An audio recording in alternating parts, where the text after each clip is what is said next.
Our next video is going to explain the process of doing a adjustment on the pressure switch. Now this assumes that you've already got the upper enclosure off of the power pack.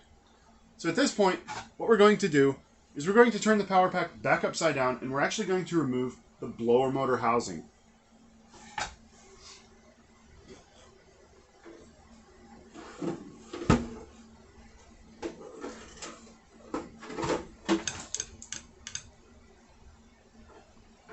And since I want to be safe and not damage my power pack, I'm actually going to go ahead and remove the top side control board. So if you look in the back of the upper enclosure, there are two mounting screws that hold the top side control box that contains the circuit board.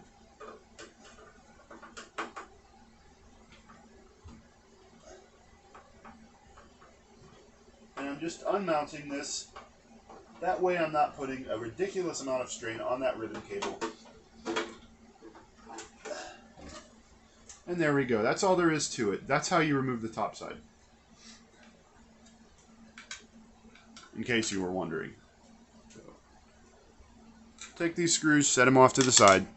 Now our top side's free. We're not going to worry about ripping that now. And this is the upper enclosure with the top side control label. And by the way, if you guys need a new upper enclosure or a new lower enclosure for the power pack, let me know. I've got them. I've got many of them. Just sitting in boxes in storage. They'd probably be pretty expensive to ship, so what I'd probably do is fill them with parts. So if you guys need a bunch of parts, I got them.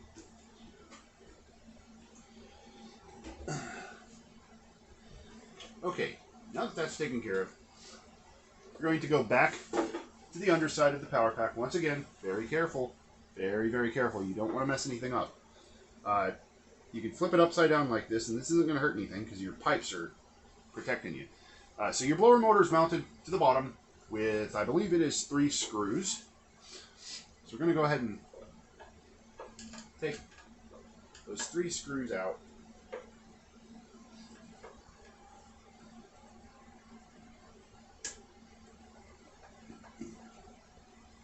Now the reason we're removing the blower motor is so that we can access the pressure switch.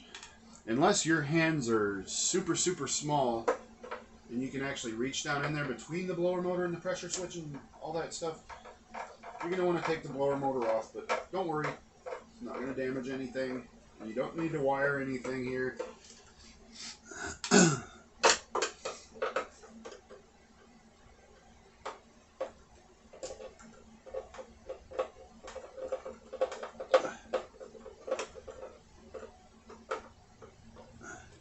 Okay, all 3 of those screws.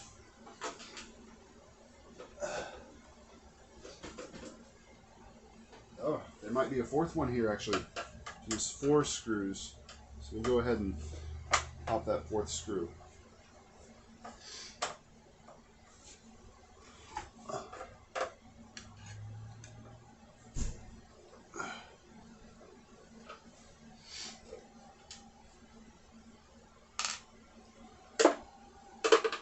Fish out the screw that I dropped.